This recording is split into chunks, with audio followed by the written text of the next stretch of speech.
What's up, everyone? It's your boy Scott. Welcome to the Scott Report. Today we're here to talk about Darling in the Franxx, episode 15, and I'm surprised I still have a head after some of the comments I made about this series on my last two videos, last two episodes. Episode 13 with me saying that it's better than Evangelion, and with episode 14 with me saying I absolutely hate Ichigo. And you know what? I still hold on to both of those opinions, and it's not changing. I knew people were going to come at my head for that.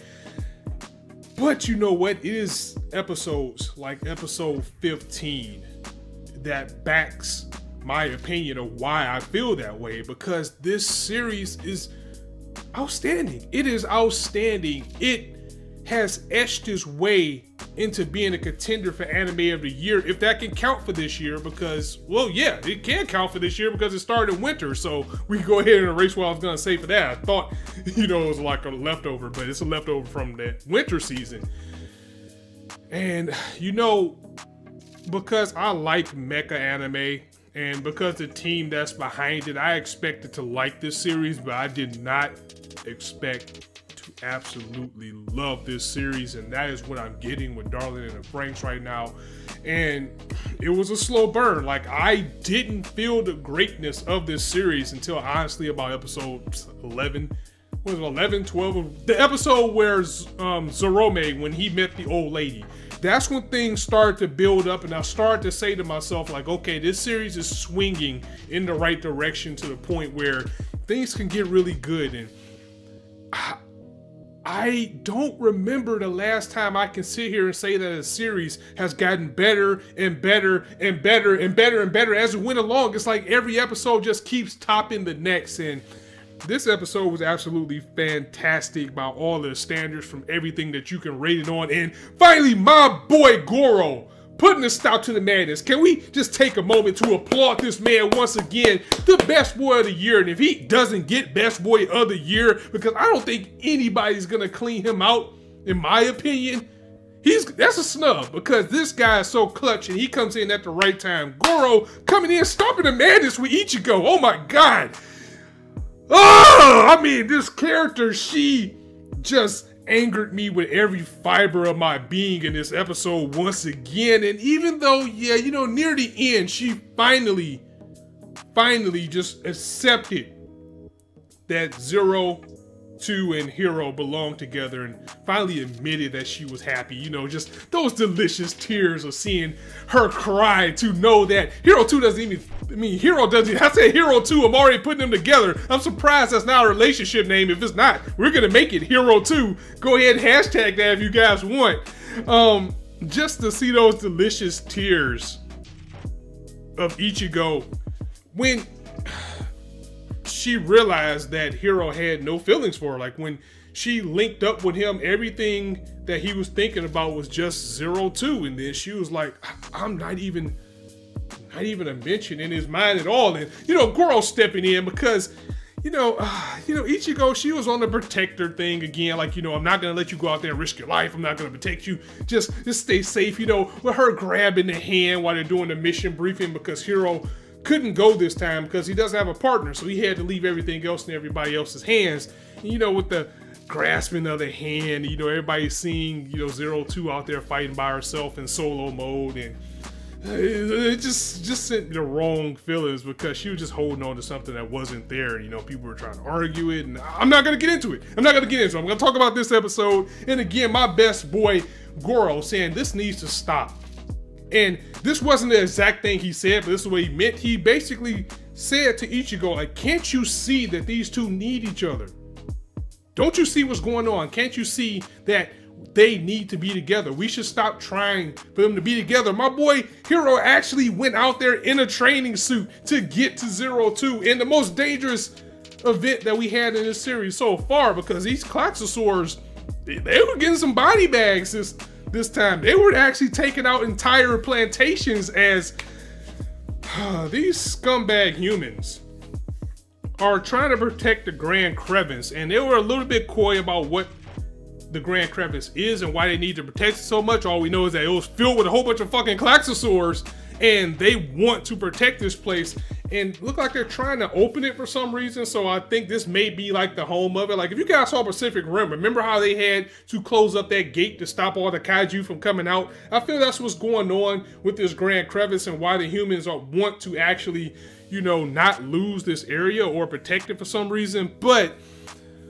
fuck these adults. I mean, those are probably the only people I hate more than Ichigo right now is the adults, because, you know, again, they're sending these kids out for some reason that they can't do it themselves, and they got to put these kids' lives on the line. And then to see how expendable some of these kids are too, because they had no qualms with having kids from Plantation 26 straight up sacrifice themselves and try to blow this thing up, because once they got to the Grand Crevice and then the giant, you know, super layman Klaxosaur or whatever you want to call it came out, and once it started making its way and it started actually destroying plantations, they looked and see, oh, that's our home. We don't have anywhere else to go to now. So, you know, the order for them, you know, Project 32 or whatever the hell they call it, it was like, so execute that. And the guy from Plantation 26, he just put his head down, and you just kind of felt it from right there. Like, we don't have anything to go back to now. Our home was destroyed by this thing. So the only thing we can do now is put this in Squad 13's hands and just let them handle it.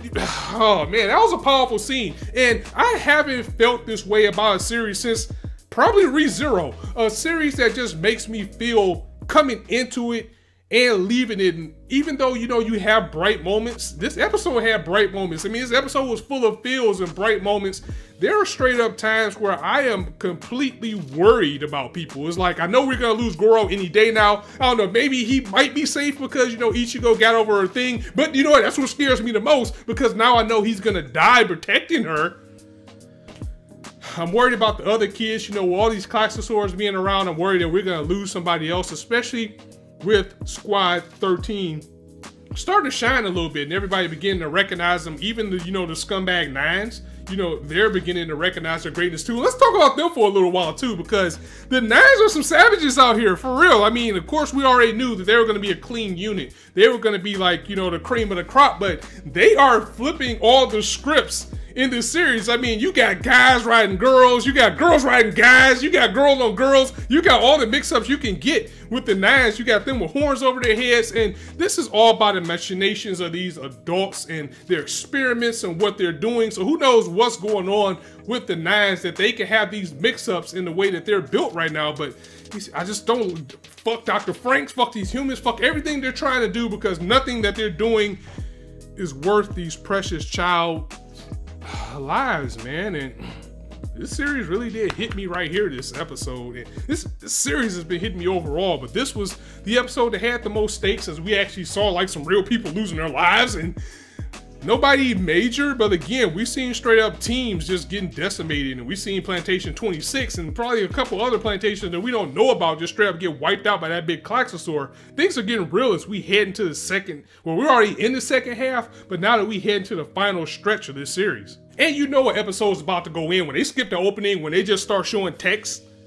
You know an episode's about to go in when they don't do that at all. Again, that's reminding me of ReZero. And, you know, I don't want to completely bash on Ichigo and ignore things, because M9 actually did kind of instigate all this by feeding the things that she thought in her head to her about HiroTwo, you know, with him telling her about all the bodies they had and the statements. And that's why I was saying last week, and I'll say it once again, that I understand where Ichigo's coming from. That doesn't mean I have to like her. I just understand where she's coming from. And it really did make me mad to see her attacking HiroTwo when, you know, Goro put in the order, take him to her. Now, take her there.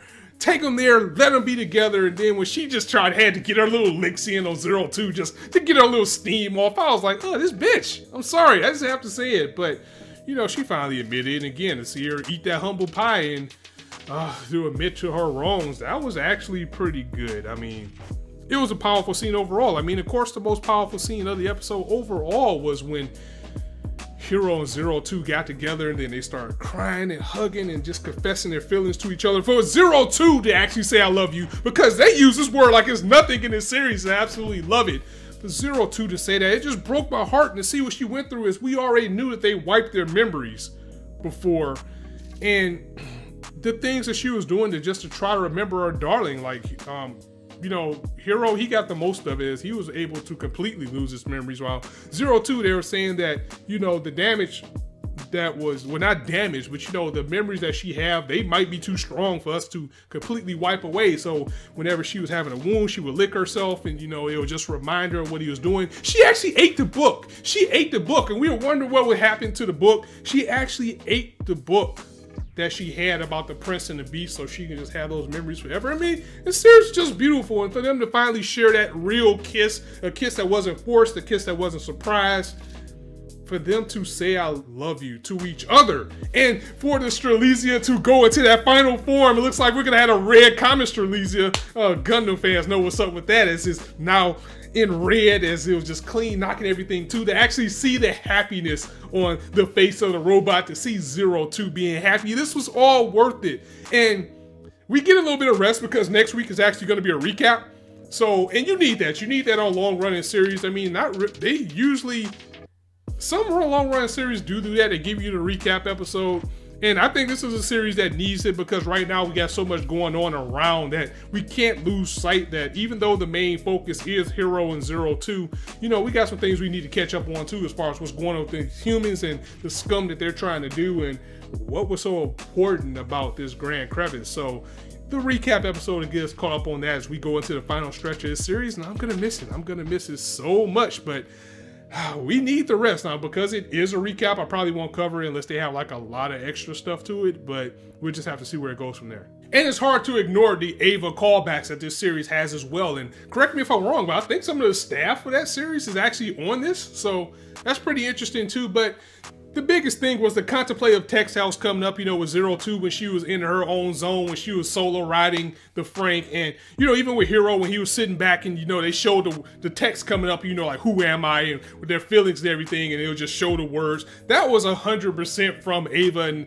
it was done well. And I can go on and on. I could probably make an entire video alone on how much I love this series. So I'm gonna go ahead and get him out of here, because I probably just fanboyed about this entire episode. But we did hit some good points. And once again, Darling and Franxx knocking it out the park once again. I know me personally, these last 3 episodes have been straight up 10 out of 10s.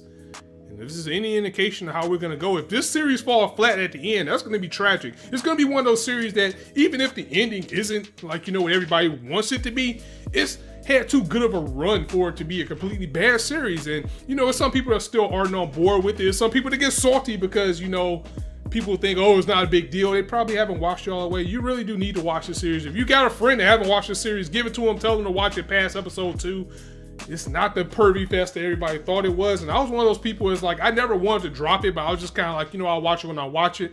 Now this is a must-see series for me. So guys, I'm gonna go ahead and get up out of here. Fantastic episode. I guess the biggest question right now is, what are the humans' plans? I mean, now that we've wrapped everything up with Hiro and HiroTwo and all the backstory, the past, and the speculations of what they are and who they are behind us, the only thing now is to figure out why this world is in the way that it's in. And we know the humans are doing this for a reason. They're probably going to try to sell us on a reason that, you know, they have to do it this way, but I'm not going to buy it. These kids are too precious in order to put their lives on the line for whatever they're trying to do. So if you liked the video, go ahead and drop a like. If you want to hear more, go ahead and hit that subscribe button. There's not a shortage of content for you guys to indulge on this channel. And as I always say, you guys can be anywhere on YouTube right now, but you chose to listen to me. And I really appreciate that. So thanks for coming by. Persona 5 live react will be tomorrow. I mean, I'm getting back to God of War, so I really wanted to get Darling and Franxx out if anything, but God of War will be out tomorrow. I'm really thinking about covering Cutie Honey. Let me know in the comments what you guys think about that. If you want to see content on that, I will probably, at the very least, let you know what I thought about the first 3 episodes. And I'll see you guys later. So, as I always say, it's your boy Scott signing out. I probably already did my opening, so I completely screwed it up. See you soon.